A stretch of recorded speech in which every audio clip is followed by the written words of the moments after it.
Dear students अस्सलामु अलैकुम। Second year biology के लेक्चर में आपको वेलकम करते हैं। डियर स्टूडेंट्स, हम लोग चैप्टर नंबर 21 सेल साइकिल का चैप्टर पढ़ रहे हैं। आज से प्रीवियस लेक्चर में हम लोगों ने नॉन डिसजंक्शन के टॉपिक, जो कि मियोसिस का एरर भी आप इसको कह सकते हैं, उसको स्टार्ट किया था। और इसमें हमने डिसजंक्शन नॉन डिसजंक्शन में क्या फ़र्क होता है ये देखा, और नॉन डिसजंक्शन का प्रोसेस किस फेज़ में होता है। ये एना फेज़ में होता है, चाहे 1 में हो या 2 में हो। उसके बाद फिर हमने देखा कि दो तरह की क्रोमोसोमल नॉन डिसजंक्शन होती है यूजुअली, एक ऑटोसोमल नॉन डिसजंक्शन है और दूसरी सेक्स क्रोमोसोमल नॉन डिसजंक्शन है। तो आज के लेक्चर में डियर स्टूडेंट्स हमने क्रोमोसोमल नॉन डिसजंक्शन की एग्जांपल स्टडी करनी है, जिसमें सबसे पहली एग्जांपल है डाउन्स सिंड्रोम।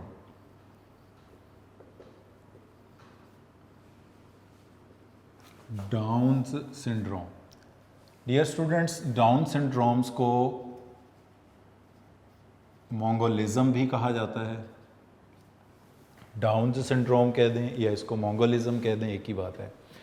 सबसे पहली बात यह है कि ये जो डिसऑर्डर है, इसमें it is an autosomal non disjunction. ये एक ऑटोसोमल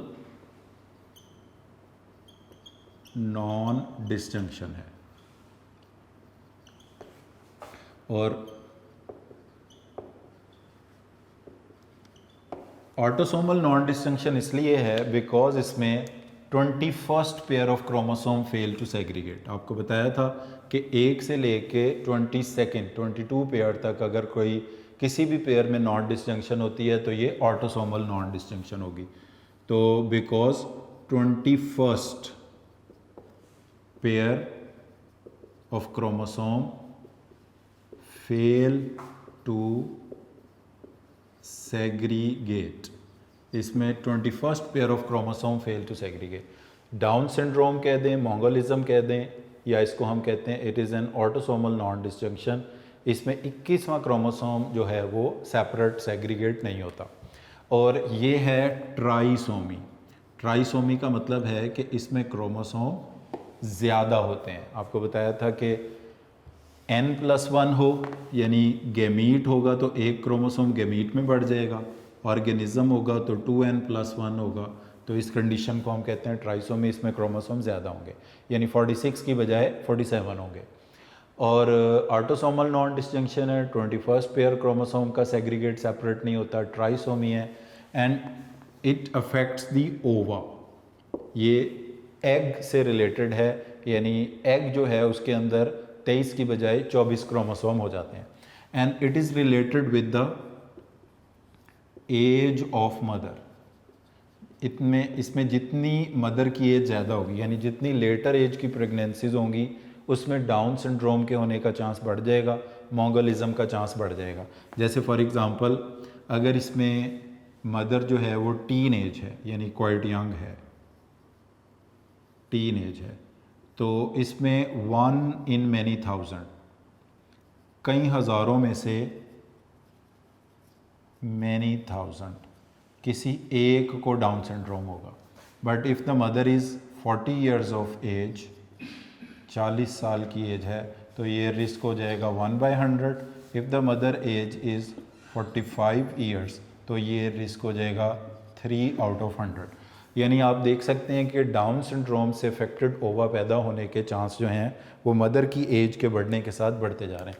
यंग फीमेल्स के अंदर कई हज़ारों में शायद किसी एक को मोंगोलिज्म या डाउन सिंड्रोम हो, जबकि 40 साल यूजुअली इतनी लेट एज में मोस्टली फीमेल्स में प्रेगनेंसी नहीं होती, क्योंकि मेनोपॉज आ जाता है।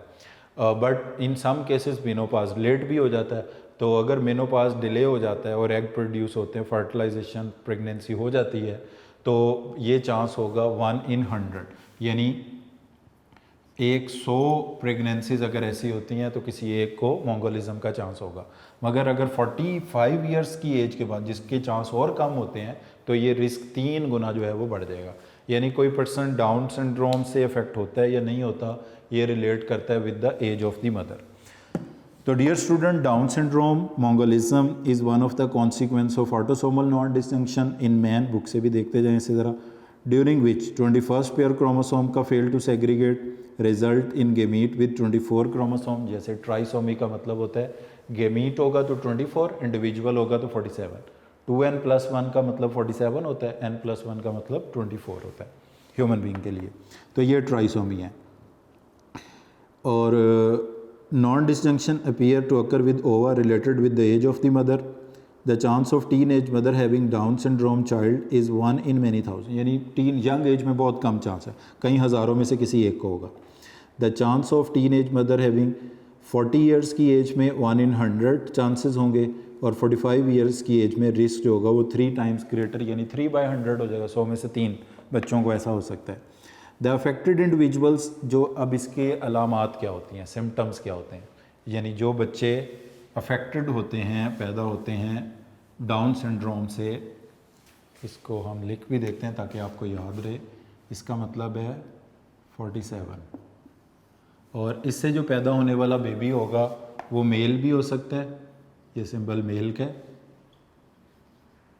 वो फीमेल भी हो सकता है, ये सिंबल फीमेल का है,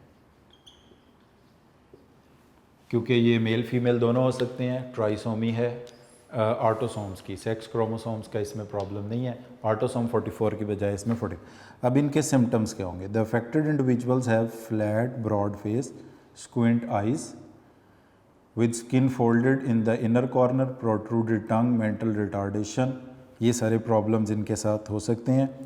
autosomal non disjunction occur in 21st pair which usually result in abortion और डेथ इन अर्ली एज। तो इसमें अर्ली एज में ही वो बच्चे जो हैं या तो वो प्रेगनेंसीज आया हो जाती है या उनकी डेथ हो जाती है। इसके जो सिम्टम्स हैं वो क्या है, क्योंकि इनका अक्सर शॉर्ट क्वेश्चन आता है कि what are the symptoms of affected individuals suffering from Down syndrome. तो इसमें फ्लैट फेस होगा, फ्लैट फेस होगा, प्रोट्रूडेड टंग होगी, यानी ज़ुबान बाहर निकली होगी, मेंटल रिटार्डेशन होगी, जहनी तौर पर ये एबनॉर्मल टाइप के बेबीज़ होंगे, बच्चे होंगे। तो ये आप बुक से भी अंडरलाइन कर लें, इसके जो सिम्टम्स होंगे। Individual suffering from Down syndrome will have flat face होगा, ब्रॉड फेस, चौड़ा फेस होगा, स्क्विंट, आंखें अंदर को धंसी होंगी, और आंखों के गिर्द जो स्किन है वो फोल्डेड होगी, ज़ुबान टंग बाहर प्रोट्रूडेड होगी, मेंटल रिटार्डेशन होगी, डिफेक्टिव डेवलपमेंट ऑफ CNS, यानी वो मेंटल रिटार्डेशन की वजह ये होगी कि CNS जो होगा वो प्रॉपर्ली डेवलप नहीं होगा, और ये सारे इनफर्टाइल होंगे। यूजुअली ऐसा होता है कि ये जो डाउन सिंड्रोम, जैसे अगले पेज पे ये टेबल भी बना है, इसमें बताया है कि डाउन सिंड्रोम में जो पैदा होने वाला बेबी है, M का मतलब मेल, F का मतलब फीमेल हो सकता है। ये 21वें क्रोमोसोम की ट्राइसोमी, यानी इसमें क्रोमोसोम बढ़ते हैं। एबॉर्शन की इसमें फ्रीक्वेंसी बहुत है 1/40, और बर्थ की फ्रीक्वेंसी इसमें है 1/700, यानी अगर 700 ऐसी प्रेगनेंसीज होती हैं तो उनमें से किसी एक की बर्थ होगी, बाकी ये सारे एबॉर्ट हो जाएंगे। और उसके बाद बर्थ के बाद जितने सरवाइव करने की इनकी, मतलब बर्थ के बाद सरवाइव करने वाले 700 में से कोई एक होगा, और जो मतलब प्रेगनेंसी से पहले 40 में से कोई एक जो होगी ना वो एबॉर्ट नहीं होगा, तो वो बच पाएगा। तो एबॉर्शन फ्रीक्वेंसी इसकी 1/40 है, बर्थ फ्रीक्वेंसी इसकी 1/700 है। तो डियर स्टूडेंट्स, इसके बाद जो दूसरी एग्जांपल्स हमने, यानी एक दफ़ा मैं फिर रिव्यू कर दूं इसको, क्योंकि इसके शॉर्ट क्वेश्चन बहुत ज़्यादा पूछे जाते हैं। What is Down syndrome? Down syndrome भी इसका नाम है, मोंगोलिज्म भी इसका नाम है। It is an autosomal non disjunction, 21st pair of chromosome fail to segregate. ये ट्राइसोमी है, इसमें गेमीट में क्रोमोसोम 23 की बजाय 24 हो जाते हैं, यानी 2n+1 का मतलब है क्रोमोसोम 24 होंगे, और इंडिविजुअल में 2n+1 यानी कि 47 क्रोमोसोम होंगे। इससे बॉर्न होने वाला न्यू बॉर्न मेल भी हो सकता है, फीमेल भी हो सकता है। फ्रीक्वेंसीज की मदर की एज से रिलेटेड है। टीन एज में 1 in many thousand, 40 ईयर्स में 1 in 100, 45 ईयर्स में 3 out of 100 है। अफेक्टेड इंडिविजुअल का फ्लैट ब्रॉड फेस होता है, प्रोट्रूडेड टंग होती है, आंखें अंदर को धंसी होती हैं, स्क्विंट होती हैं, मेंटल रिटार्डेशन होती है, poor development of nervous system. Mostly babies जो होते हैं वो प्रेगनेंसी के दौरान ही एबॉर्ट हो जाते हैं, या उनकी अर्ली लाइफ में ही उनकी डेथ हो जाती है। इसकी एबॉर्शन फ्रीक्वेंसी है 1/40, और इसकी जो बर्थ फ्रीक्वेंसी है वो है 1/700। तो dear student, this was all about the Down syndrome और मोंगोलिज्म। इसके बाद जो नेक्स्ट डिसऑर्डर नॉन डिसजंक्शन से रिलेटेड हमने पढ़ना है वो है Klinefelter syndrome. Klinefelter syndrome next जो हमने पढ़ना है वो है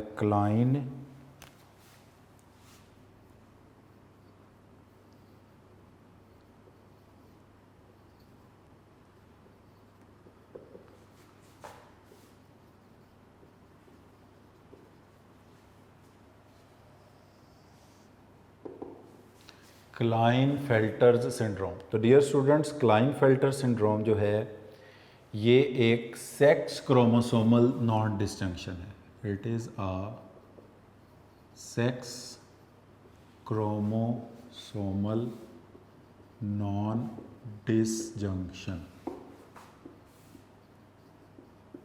it is a sex chromosomal non disjunction. इसमें जो सेक्स क्रोमोसोम है वो फेल टू सेग्रीगेट होते हैं, सेपरेट होते हैं। And the individual has an additional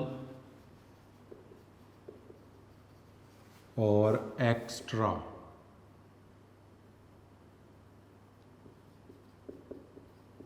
x chromosome. यानी जब हम इसको लिखेंगे तो इसका कॉम्बिनेशन ये बनेगा autosome plus sex chromosome. Autosomes इसमें नॉर्मल 44 होंगे, सेक्स क्रोमोसोम इसमें एक्स क्रोमोसोम ज़्यादा होगा, XXY। नॉर्मली होना चाहिए था XY, बट इसमें होगा XXY। तो यहाँ से पता चलता है कि इसमें भी टोटल क्रोमोसोम कितने होंगे, 47। यानी इट इज़ ऑल्सो 2n+1। तो ये भी किसकी एग्जाम्पल में आएगी, ट्राइसोमी।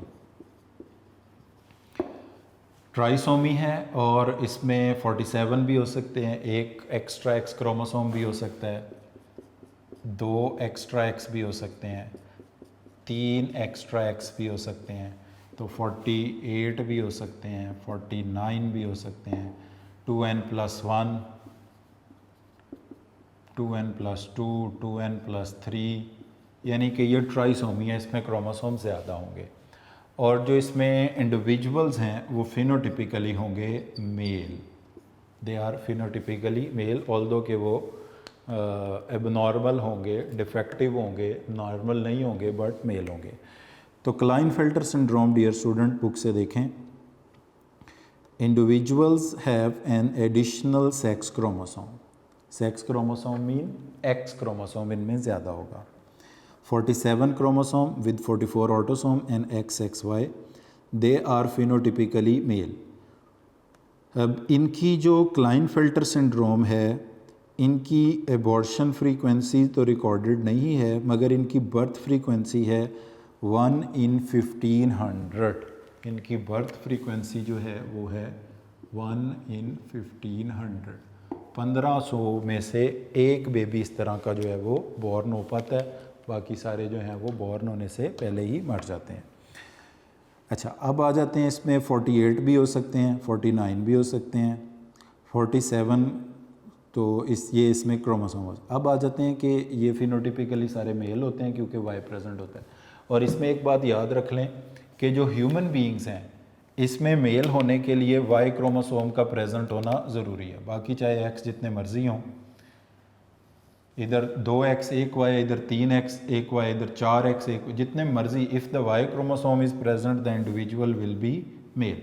क्योंकि ह्यूमन बीइंग में मेलनेस के लिए वाई क्रोमोसोम का प्रेजेंट होना ज़रूरी है, जबकि फ़ीमेल्स के लिए वाई क्रोमोसोम्स का एब्सेंट होना ज़रूरी है ह्यूमन बीइंग्स के अंदर। तो डियर स्टूडेंट्स, अब हम देखते हैं कि इसके सिम्टम्स क्या होंगे।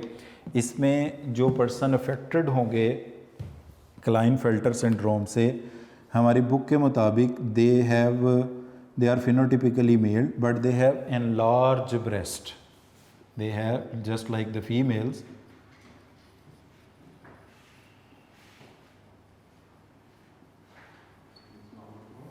दे have enlarge breast just like the females. इस कंडीशन को हम कहते हैं गायनिकोमेस्टिया।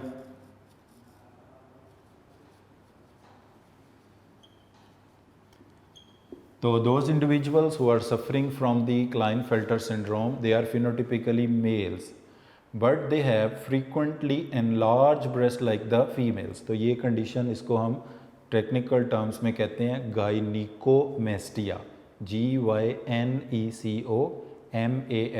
गायनिकोमेस्टिया का मतलब है males having enlarged breast like the females. Normally क्या होता है कि हार्मोन्स की वजह से फीमेल्स के अंदर ब्रेस्ट एनलार्जमेंट होती है, मेल्स में ब्रेस्ट एनलार्जमेंट नहीं होती। मगर अगर मेल्स में ब्रेस्ट एनलार्जमेंट हो इसी तरह जैसे फीमेल्स में होता है, तो इसको हम टर्मिनोलॉजी में कहते हैं गायनिकोमेस्टिया। तो they are males but they have enlarge breast like the females and they have tendency to tallness. इनमें क्या होगी? टॉलनेस, इनकी हाइट बहुत ज़्यादा होगी। They have tendency to tallness, का दिन का ज़्यादा होगा। And they have small testes, they have testes but degenerated, इनमें स्मॉल टेस्टीज प्रेजेंट होंगे बट नो स्पर्म, कोई स्पर्म इनमें नहीं बनेंगे। तो डियर स्टूडेंट्स, जो इंडिविजुअल सफ़र करते हैं क्लाइनफेल्टर सिंड्रोम से, हमने कहा दे हैव एनलार्ज ब्रेस्ट, जिसके लिए टर्मिनोलॉजी है गायनिकोमेस्टिया, यानी males having enlarge breast like the females, इसको कहते हैं gynaecomastia. They have tendency to tallness, और इनमें होते हैं small testis but no sperms on ejaculation.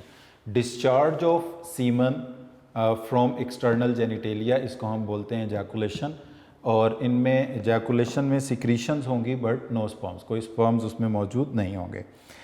Dear students, इसके अलावा they have under developed male secondary sex character. इसका मतलब ये है कि इनमें जो मेल सेकेंडरी सेक्स करेक्टर्स हैं अंडर डेवलप्ड होंगे। अब मेल सेकेंडरी सेक्स करेक्टर्स में क्या होता है? दे हैव नैरो शोल्डर, जैसे मेल्स में जो होते हैं वो शोल्डर्स ब्रॉड होते हैं, फैले हुए होते हैं, बट फीमेल्स में नैरो शोल्डर होते हैं। तो इनके फीमेल्स की तरह नैरो शोल्डर होंगे। फीमेल्स में ब्रॉड पेल्विस होता है, तो इनमें भी फीमेल्स की तरह का ब्रॉड पेल्विस होगा। अब यानी देखें, एनलार्ज ब्रेस्ट होना, स्मॉल टेस्टीज होना, no sperms on ejaculation, narrow shoulder like females, broad pelvis like females. तो इनमें जो मेल सेकेंडरी सेक्स करेक्टर्स हैं, और बियर्ड ग्रोथ भी इनमें रिड्यूस्ड होगी, बॉडी के ऊपर जो हेयर्स हैं, चेस्ट के ऊपर जो हेयर्स हैं वो भी इनमें रिड्यूस्ड होंगे। तो इस तरह के करेक्टरिस्टिक्स जो मेलनेस को डिटरमिन करते हैं, वो सारे करेक्टरिस्टिक्स इनके अंदर अनडिटर्मिन्ड होंगे। तो इसको एक बार ज़रा फिर देख लें। क्लाइनफेल्टर सिंड्रोम, इसकी जो बर्थ फ्रीक्वेंसी है वो है 1 in 1500। It is a sex chromosomal non distinction, because इसके अंदर एक्स क्रोमोसोम सेग्रीगेट सेपरेट नहीं होता, एंड एडिशनल और एक्स्ट्रा एक्स क्रोमोसोम होता है, इसमें ज़्यादा एक्स क्रोमोसोम्स मौजूद होते हैं। और ऑटोसोम्स और सेक्स क्रोमोसोम्स की अगर इसमें रेशो निकालें तो ऑटोसोम्स तो 44 ही होते हैं, एक्स एक्स वाई 47, 2n+1, एक एक्स्ट्रा एक्स क्रोमोसोम भी हो सकता है, दो एक्स्ट्रा एक्स क्रोमोसोम 48 यानी 2n+2, तीन एक्स्ट्रा एक्स क्रोमोसोम 49, 2n+3 भी हो सकता है। जितने मर्जी एक्स्ट्रा एक्स क्रोमोसोम हो, तो क्योंकि ये नॉर्मल से ज़्यादा क्रोमोसोम है, ये कंडीशन कहलाएगी ट्राइसोमी। और इससे जो बॉर्न होने वाला इंडिविजुअल है वो हमेशा मेल होगा, और उसकी कंडीशन आपको फिनोटिपिकली मेल होगा, बिकॉज उसमें टेस्टिस होंगे। और उसकी वजह आपको बताई, क्योंकि जिसमें भी वाई क्रोमोसोम मौजूद हो वो मेल होता है, चाहे जितने मर्जी एक्स प्रेजेंट हो। और इससे जो बॉर्न होने वाला इंडिविजुअल है उसके सिम्टम्स क्या होंगे?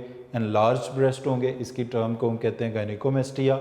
कद लंबा होगा, टेंडेंसी टू टॉलनेस होगी, स्मॉल टेस्टिस होंगे बट नो स्पर्म्स, उनमें कोई स्पर्म्स पैदा नहीं होंगे। नैरो शोल्डर होगा like the females, broad pelvis होगा लाइक द फीमेल्स। तो ये वो under developed secondary sex characters होंगे जो क्लाइनफेल्टर सिंड्रोम से अफेक्टेड मेल के अंदर मौजूद होंगे।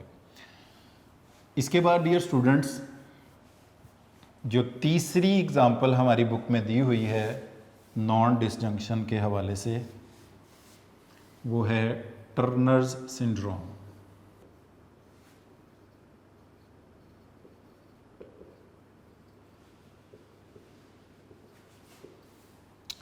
तीसरी एग्जाम्पल है टर्नर सिंड्रोम।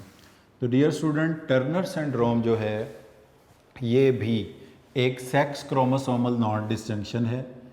इसको हम इस तरह से लिखेंगे 44 + x0। इसका मतलब ये है कि ऑटोसोम 44 हैं, x0 का मतलब है एक x क्रोमोसोम मौजूद है। तो इसमें हम लिखेंगे there is x chromosome is missing, इसमें एक x क्रोमोसोम जो है वो मिसिंग होगा और टोटल ये क्रोमोसोम बनेंगे 45। तो इसका मतलब है ये एग्जांपल किसकी होगी, मोनोसोमी। मोनोसोमी आपको बताया था वो जिसमें क्रोमोसोम्स गेमीट में एक कम हो या इंडिविजुअल होगा तो उसमें कहेंगे 2n-1 या n-1 रिप्रेजेंट करता है मोनोसोमी को। तो individuals having one less chromosome, one less x chromosomes, total chromosome 45, x chromosome is missing, इस कंडीशन को हम कहते हैं मोनोसोमी। और ये एग्जांपल है, इसकी एग्जांपल है टर्नर सिंड्रोम। इससे जो अफेक्टेड ऑर्गेनिजम्स हैं ये सारे फीमेल होंगे बिकॉज इनमें वाई क्रोमोसोम एब्सेंट है। बाकी इसके सिम्टम्स में आ जाए, the affected individual have one missing x chromosome with only 45 chromosome, 44 autosome plus 1x. Individual with this condition often do not survive. अब इसकी जो टर्नर सिंड्रोम है इसकी बर्थ फ्रीक्वेंसी है 1 in 6000 और एबॉर्शन फ्रीक्वेंसी है 1/18। एबॉर्शन फ्रीक्वेंसी इसकी 1/18 है और बर्थ फ्रीक्वेंसी इसकी है 1/6000, यानी 6000 अगर ऐसी प्रेगनेंसीज होती हैं तो कोई एक उसमें से बर्थ तक पहुंचता है, सरवाइव कर पाता है। तो बर्थ फ्रीक्वेंसी इसकी 1/6000 है, एबॉर्शन फ्रीक्वेंसी इसकी 1/18 है, x0 से इसको रिप्रेजेंट किया जाता है। और इसके सिम्टम्स इससे अफेक्टेड इंडिविजुअल्स में क्या होते हैं, पहली बात है कि ये they do not survive the pregnancy and are aborted. Those which survive they show short stature, webbed neck without ovaries and complete absence of germ cell. ये शो करते हैं शॉर्ट स्टेचर। शॉर्ट स्टेचर का मतलब होता है जिनका कद छोटा होता है। वेब्ड नेक, गर्दन मोटी होती है, फूली हुई होती है, webbed neck. No ovaries, no germ cells, कोई इसमें जर्म सेल्स नहीं होते, कोई इसमें ओवरीज नहीं होती, यानी दे आर कम्प्लीटली इनफर्टाइल। तो टर्नर सिंड्रोम की बात करें तो डियर स्टूडेंट्स इसमें हम कहते हैं 44 + x। x भी लिख दें तो भी ठीक है, सिर्फ इस तरह से x0 भी लिख दें तो भी ठीक है। तो डियर स्टूडेंट्स 44 ऑटोसोम्स और एक x क्रोमोसोम, टोटल ये बनते हैं 45 क्रोमोसोम। इस कंडीशन को हम कहते हैं टर्नर सिंड्रोम। इसमें एक एक्स क्रोमोसोम मिसिंग होता है। इसकी एबॉर्शन फ्रीक्वेंसी 1/18 है, बर्थ फ्रीक्वेंसी 1/6000 है। मोनोसोमी का मतलब होता है n-1 या 2n-1, यानी टोटल नॉर्मल तादाद से क्रोमोसोम्स की तादाद कम होगी। टर्नर सिंड्रोम से अफेक्टेड इंडिविजुअल्स हमेशा फीमेल होते हैं। इनकी अलामात में ये short stature, webbed neck, no ovaries, no germ cells, ये इनके सिम्टम्स हैं। तो डियर स्टूडेंट्स इनके हवाले से कुछ MCQs अक्सर आते हैं, एक आधी एग्जांपल आपको करा देता हूँ। जैसे फॉर एग्जांपल ये मैं 4 कॉम्बिनेशंस लिख रहा हूँ यहाँ पे।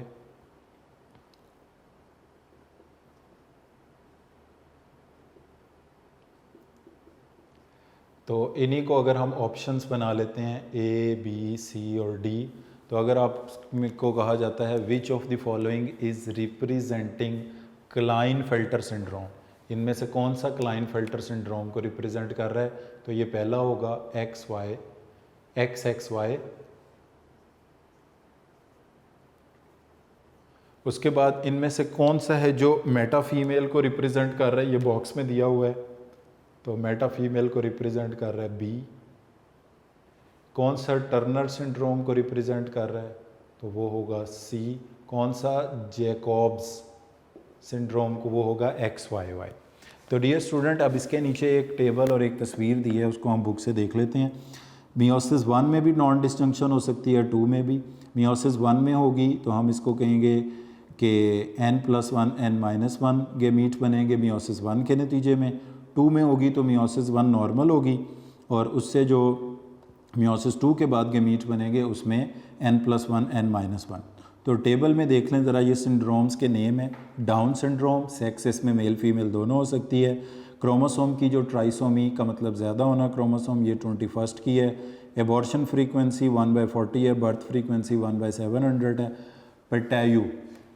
पेटायू में भी डियर स्टूडेंट मेल फीमेल दोनों बॉर्न हो सकते हैं and it is trisomy of 13 chromosome. ये एमसीक्यू अक्सर पूछे जाते हैं कि 13 की ट्राइसोमी को पेटायू, 21 की ट्राइसोमी को डाउन और 18 की ट्राइसोमी को एडवर्ड सिंड्रोम कहा जाता है। क्योंकि ये पेटायू और एडवर्ड की कोई ज़्यादा डिटेल नहीं है, तो मगर नाम दिए हुए हैं तो ये आपको ऐसे ही याद रखने हैं। बाकी इनकी बर्थ फ्रीक्वेंसीज़ और एबॉर्शन फ्रीक्वेंसीज़ भी दी हुई हैं। फिर टर्नर सिंड्रोम है जिसमें सिर्फ फीमेल होता है। मेटा फीमेल वो होता है जिसमें एक्स्ट्रा एक्स क्रोमोसोम होता है मगर वाई प्रेजेंट नहीं होता, X X X 3x 4x 5x Y की एब्सेंस में। क्लाइनफेल्टर सिंड्रोम में मेल होता है क्योंकि इसमें वाई प्रेजेंट होता है। और जैकब सिंड्रोम वो होती है जिसमें एडिशनल वाई क्रोमोसोम प्रेजेंट होता है। तो अगर एडिशनल वाई क्रोमोसोम प्रेजेंट हो तो इसको हम कहते हैं जैकब सिंड्रोम। तो डियर स्टूडेंट्स, ये आज के लेक्चर के हवाले से हमने 3 इसमें चीज़ों को डिस्कस किया है, जिसमें डाउन सिंड्रोम है, क्लाइनफेल्टर सिंड्रोम है और टर्नर सिंड्रोम के ये 3 हमने नॉन डिसजंक्शन की एग्जांपल्स को स्टडी किया है। तो आज के लेक्चर को हम इधर ही कंक्लूड करते हैं। ये तीनों चीज़ें बहुत इंपॉर्टेंट हैं एमसीक्यू शॉर्ट क्वेश्चन के पॉइंट ऑफ व्यू से। और वैसे भी 21st चैप्टर जो है इससे बोर्ड में लॉन्ग क्वेश्चन नहीं आता पुरानी स्कीम के मुताबिक, सिर्फ शॉर्ट क्वेश्चंस और एमसीक्यूज़ आते हैं। तो इसलिए ये तीनों टर्म्स बहुत इंपॉर्टेंट हैं एमसीक्यू पॉइंट ऑफ व्यू से भी और शॉर्ट क्वेश्चन के पॉइंट ऑफ व्यू से भी। तो आज के लेक्चर को इधर ही कंक्लूड करते हैं। Thank you very much for today.